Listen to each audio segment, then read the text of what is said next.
Lawrence, could we have back on screen the report and go again to page 151? This is just a follow-up to the discussion we were having on the Judicial College guidelines, Sir Robert.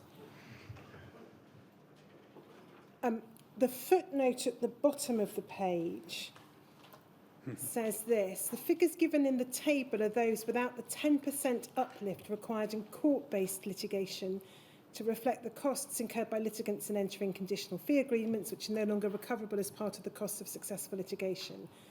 I suggest it's not appropriate in a scheme which is not intended to rely on unfunded legal representation to add such an uplift. If, on the other hand, it's accepted that in general legal representation comparable to that used in court proceedings will be required, then an uplift might have to be considered. Now, I just wanted to deconstruct that, if I may. As I understand it, and this is based upon information provided to me rather than my own knowledge, that's something called the Simmons and Castle uplift. I think you're right about that. And that reflects a whole process undertaken by Rupert Jackson, Lord Justice Rupert Jackson and others, to deal with the way in which costs might be recoverable in personal injury claims. Yes. I don't think we need to go into the detail of it. And so there was a rough and ready 10% uplift on general damages to reflect the possibility that solicitors might take a success fee from their clients' damages. Yes. I am told by those far more experienced in this particular issue than I am, that this is now, it's not now the general experience that solicitors take such success fees out of their clients' damages. And that's now been reflected in the most recent edition of the Judicial Studies Board Guidelines, the 16th edition, where the column which emits the 10% uplift has been removed because there are effectively now no longer really any cases running under those old conditional fee arrangements. And so the most recent Judicial Studies Board Guidelines figures treat as the normal general damages figure the figure which includes the 10% uplift. It includes the figure? Yes. That's what I'm told. It may be that you... Well, I'm sorry, I perhaps should declare for the sake of transparency that I actually retired from full-time practice 2 years ago. So for that reason, rather gladly, I've not kept as up to date as I might. But I certainly haven't looked in detail at the 2022 figures. But if in fact solicitors no longer take costs which were intended to be reflected in the 10% uplift, then I would expect that uplift to go rather than be included in whatever the figures are left. Well, I can perhaps pick it up overnight by checking the 2022 guidelines and seeing if the position is made clear. Maybe I can do the same. Yes, I mean there's an option which is that I think we have in the room somebody who is part of the panel which compiled the damages, and if so, I would certainly give permission for him to talk to Sir Robert and Sir Robert to talk to him if that were thought advisable over the break. Well, it may not surprise you to know, sir, that it's Mr. Snowden who has asked me to raise this point. Well, in which case, he might be the appropriate person to I'm likely to accept anything Mr. Snowden would say. The short point being that effectively, in addition to the RPI and taking the figures from the most recent Judicial Studies Board guidelines, the suggestion is that essentially the figures should have the additional 10%. But perhaps I can put that out there as the point that I've been asked by Mr. Snowden to ventilate publicly, and we can come back to it if necessary if Sir Robert and I are respectively better informed in the morning. Can I then come just on again briefly to the Social Impact Award? Yes. If we go to the report, page 108.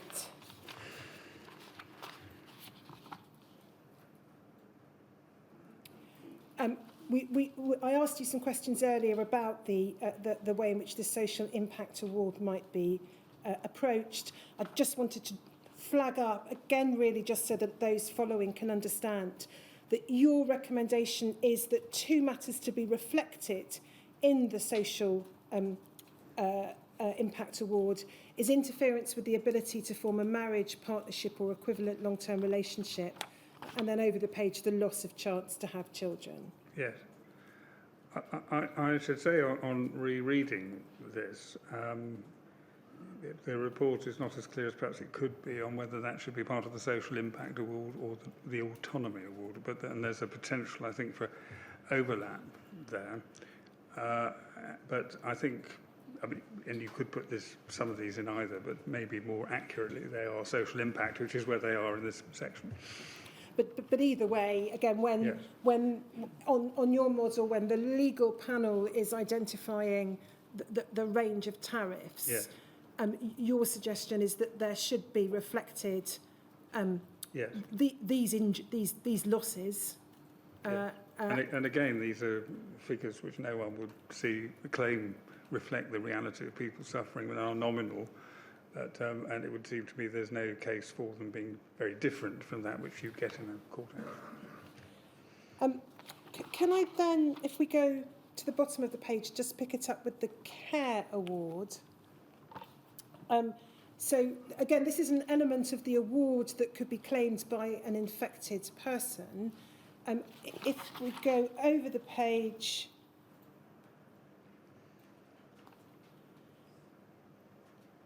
top of the next page. So if we go to page 110, please. You identify in paragraph 9.62 that the need and incidence of the care required may be very variable. So that this isn't a one-size-fits-all type of award. Some people might have had very extensive needs. Some might have had comparatively limited needs for care. And then you've set out below how the court would approach a damages claim. And I just wanted to pick it up at the bottom of that page, 9.65, read that and read over the page, and then ask if perhaps you could explain a little more what's set out here and why you make the recommendations you do. So you've said here, in deciding how to approach the issue of compensation for care given, it is relevant to note the complexity involved in calculating such an award in court proceedings. As an examination of the AA case will show, it is common practice for care experts, often qualified nurses or occupational therapists who run care agencies, to be instructed to interview the injured person and their family and to obtain highly detailed accounts of the history of their needs over time. They will then analyse that evidence, which can be extraordinarily detailed, to identify separate periods of differing need. Sometimes they will go into minute detail, for example, considering the month following a spell in hospital or a period where the injured was away at school. Then, in respect of each such period, the expert will calculate the type of care required, e.g. nursing, gardening, DIY, the number of hours and the appropriate commercial rate. The rate may differ according to whether the care is daytime or night care, itself divided into sleeping or non-sleeping care, or for unsocial hours, such as when care is required at weekends or public holidays. The exercise is then repeated for the predicted future needs of the injured person. So just pausing there, in a large personal injury claim in court, is it right to understand there would be potentially rival care experts, each performing the task that you've described here, hugely long reports, schedules, itemising every aspect of care and seeking to quantify it, and then the expert on the other side tries to chisel away at that and suggests you don't need that number of hours and you don't need that degree of qualification and so on.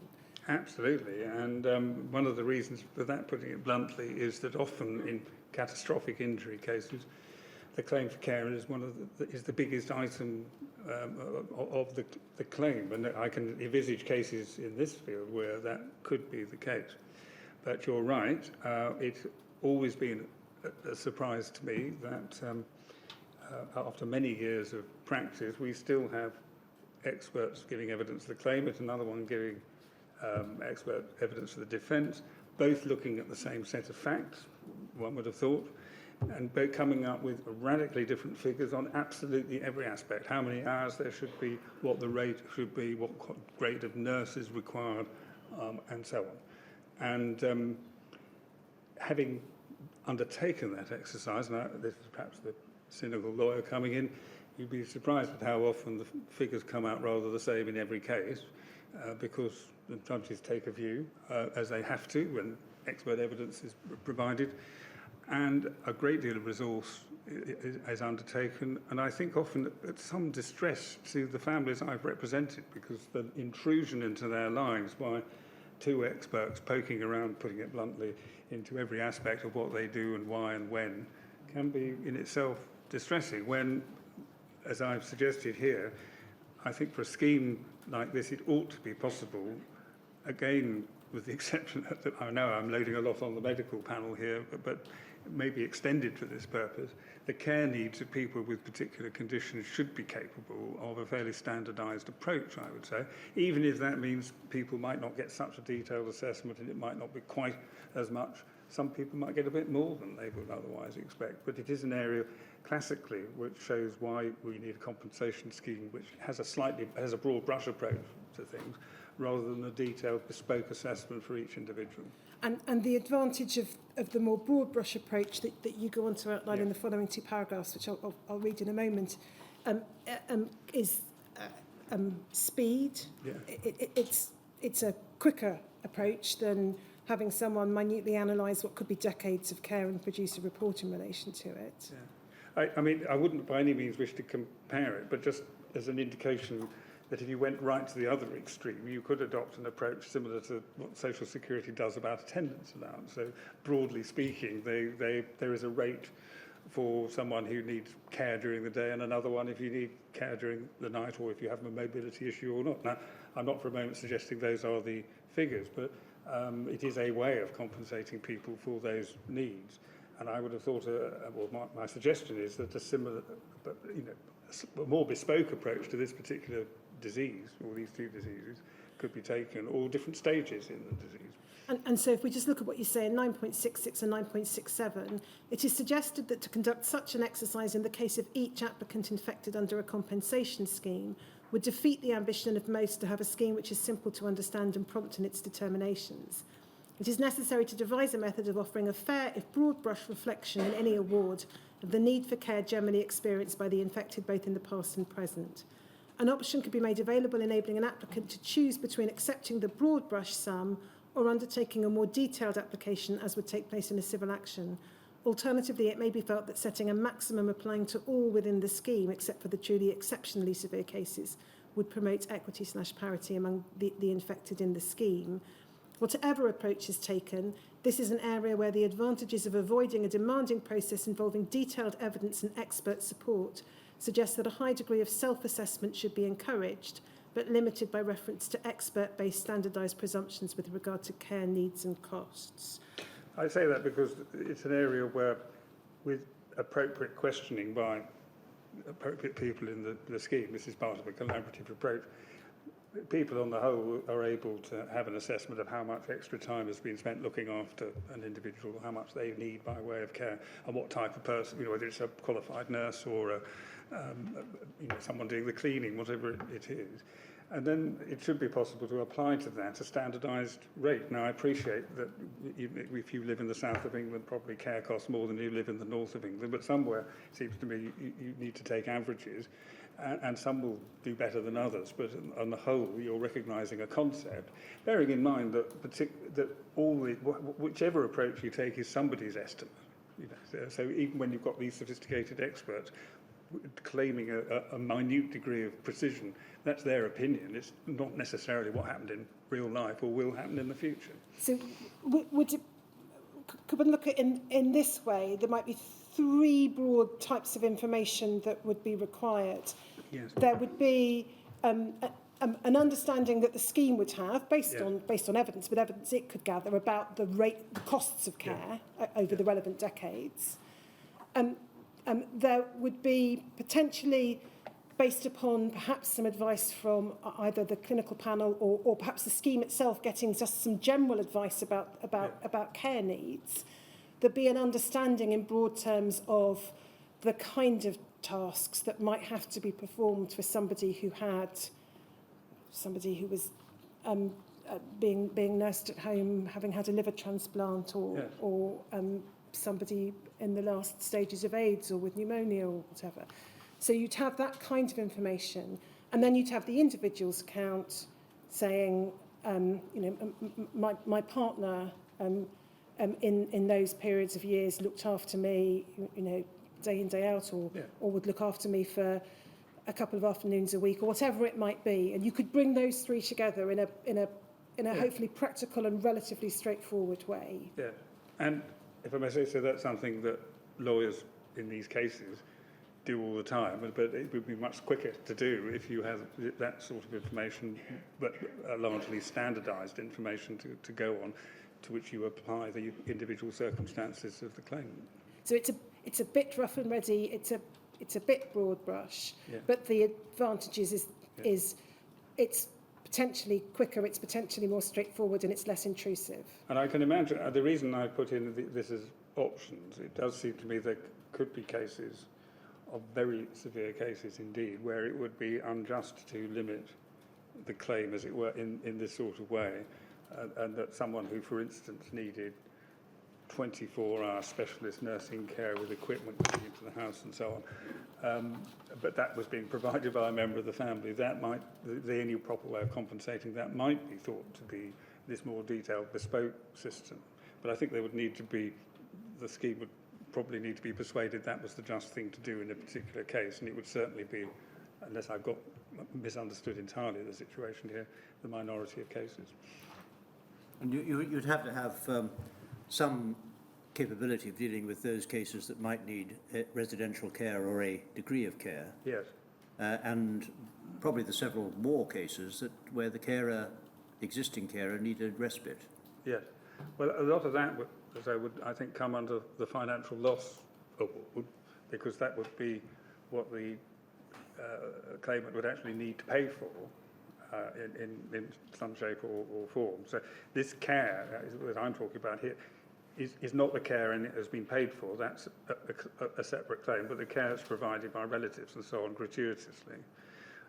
And unhappily, my experience is relatives are often having to provide care which would be much better done by a professional, but that's the nature of what we're seeking to compensate people for here. Can I then turn, as I think probably the final topic for today, to the financial losses? Yeah. So financial losses here for those infected. If we could go to page 114, please.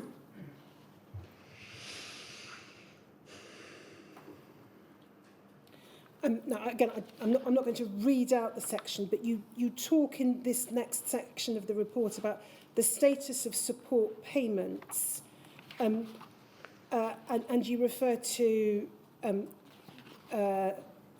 many of those who you spoke to wanting the support payments to continue. How would you propose that working in practice? Well, what I am suggesting is that the support payments, with some adjustments, would continue as they are at the moment, as support payments, and they would be guaranteed for the lifetime of the patient, the applicant. And I do that because there was a very strong representation to me that people did not want to lose that security and certainty. So I could have said, and I'd obviously thought about saying, stop the support payments, everyone's now going to get compensation which would cover the sorts of things that support payments might be expected to cover, remembering that there are various reasons that have been given for them, and one of them is about lifting people out of poverty and presumably an element of care, but there is this general payment there. It was a principle of mine which I think was called for as well. Clearly people did not want the compensation scheme to leave them in a worse position than they were before. So it seemed to me that a starting point had to be that we carried on with the support payments as they were made. However, it did seem to me that whatever might be the position about taking account of support payments that have been made in the past, the other side of the coin of carrying them on in perpetuity for the future will be that those should be taken account of against any claim for financial loss, future financial loss.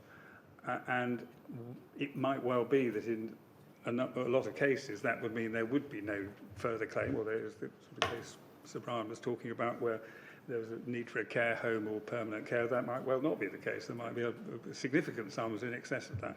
So basically there would be a continuation with a baseline of this is covering the financial losses in the future.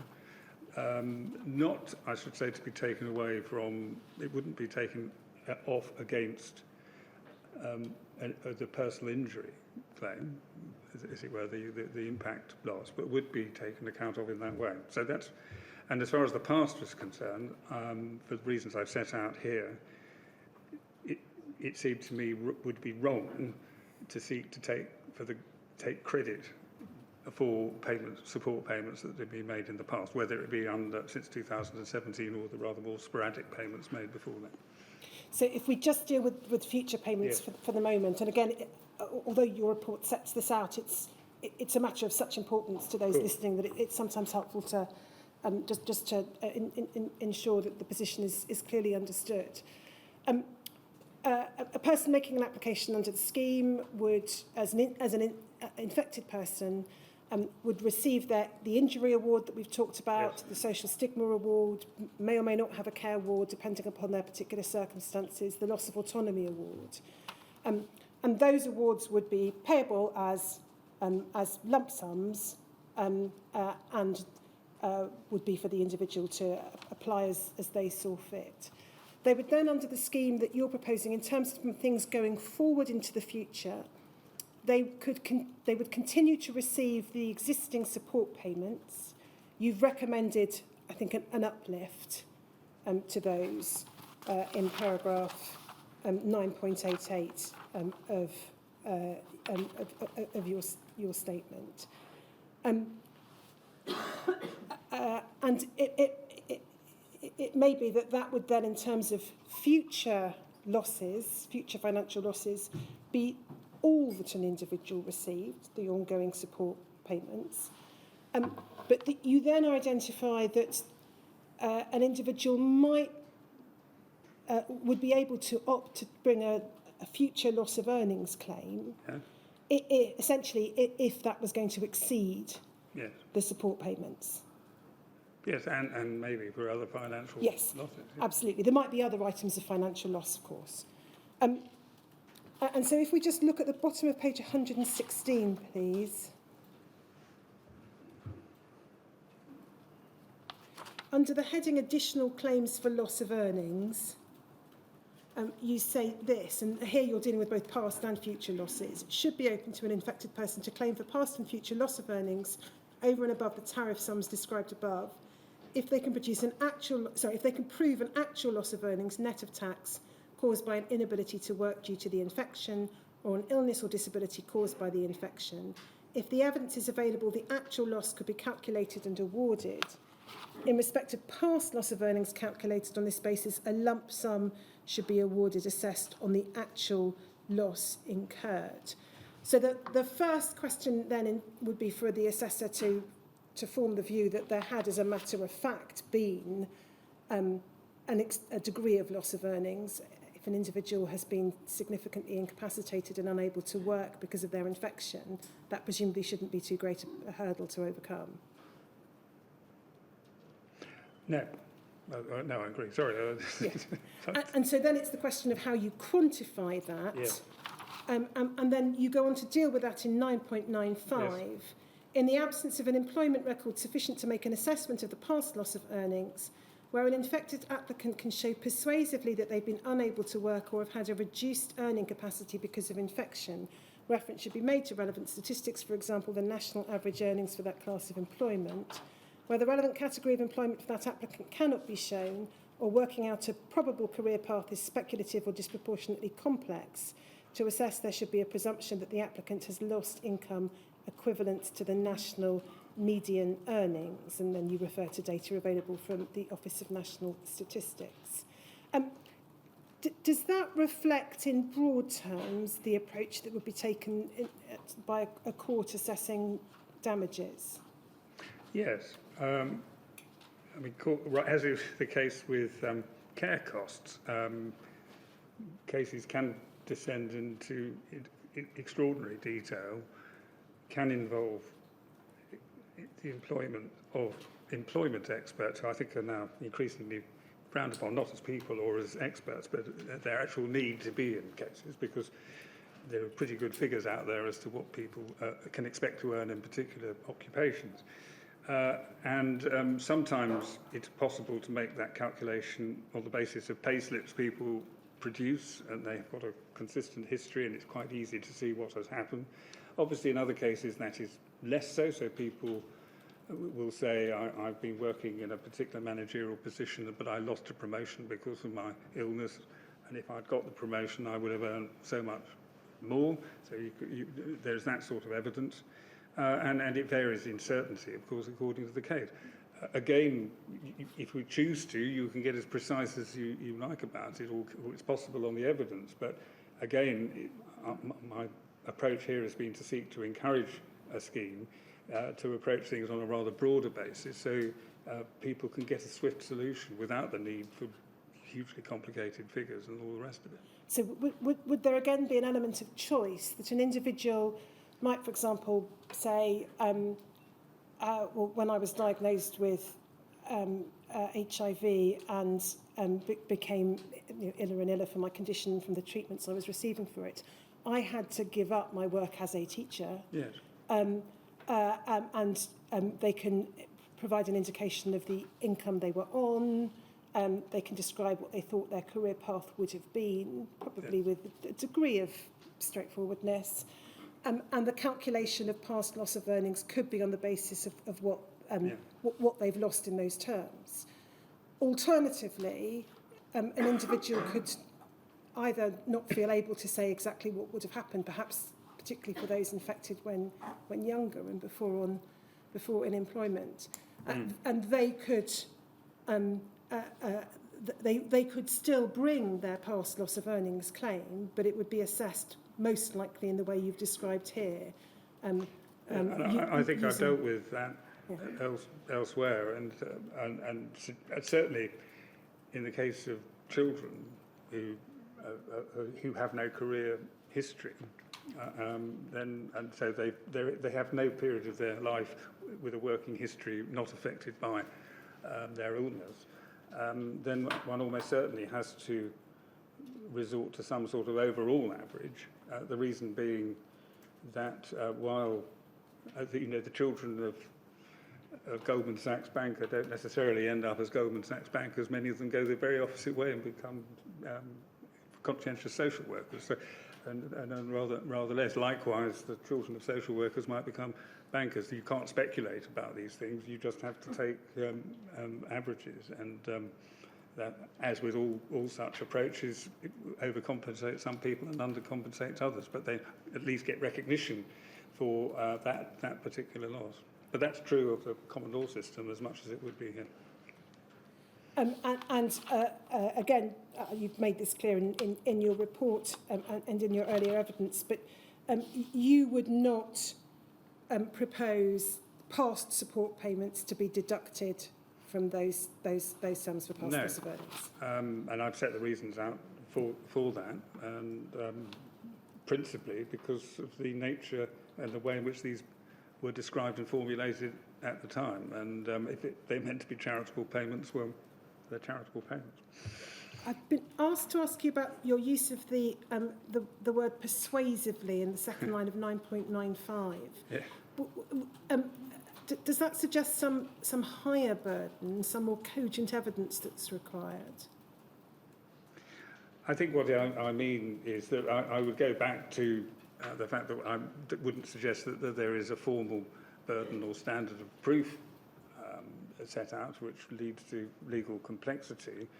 But I would suggest that, and I'm using it, and I'm deliberately trying not to use legal language, that an infected person should be able to show, persuade the assessor that they've been unable to work or have had reduced earning capacity, which frankly I don't think would be very difficult in most cases. But there will be cases of difficulty where people, middle-aged adults, have been unemployed for years for all sorts of different reasons, and what if they come along and suddenly say they were going to be earning tens of thousands, hundreds of thousands a year as an entrepreneur, it might be possible, it would only be right for the scheme to question that. So that, what I'm trying to say is that, of course, you should start off from listening carefully and with respect to what the applicant says, but this is slightly different from an applicant coming forward with a history of what has happened as a matter of fact, as opposed to what this is, which would be expressing their opinion about how well or otherwise they would have done. And to be quite honest, most of us probably have a slightly rosier coloured view of our prospects in life than maybe others might think. Not all of us. You've talked here about the important role of the assessor. Yes.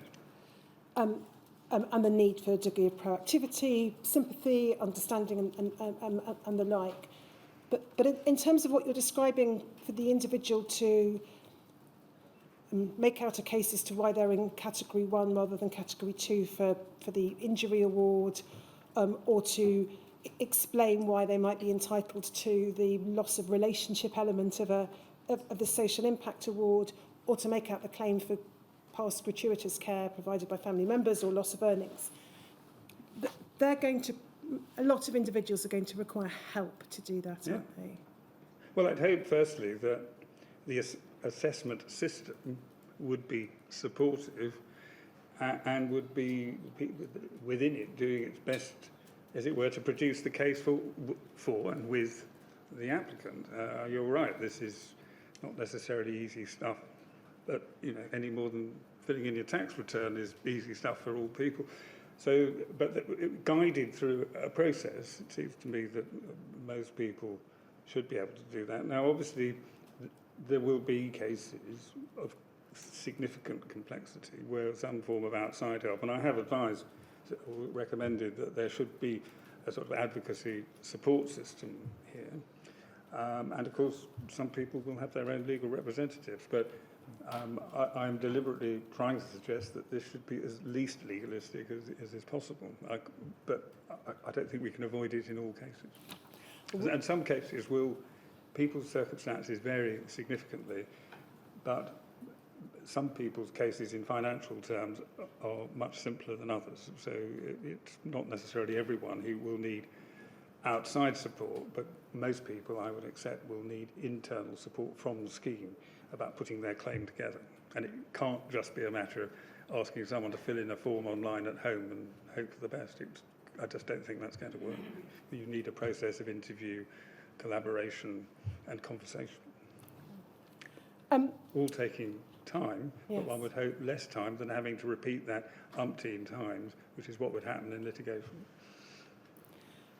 So I'm going to move to another topic, and I'm going to suggest, therefore, that we do that in the morning when everyone's fresh and hopefully the room might be a bit cooler. Yes, well, it's been a very warm day for lots of us. So let's break now, come back at 10 o'clock. So 10 o'clock tomorrow for the next set of questions. 10 o'clock.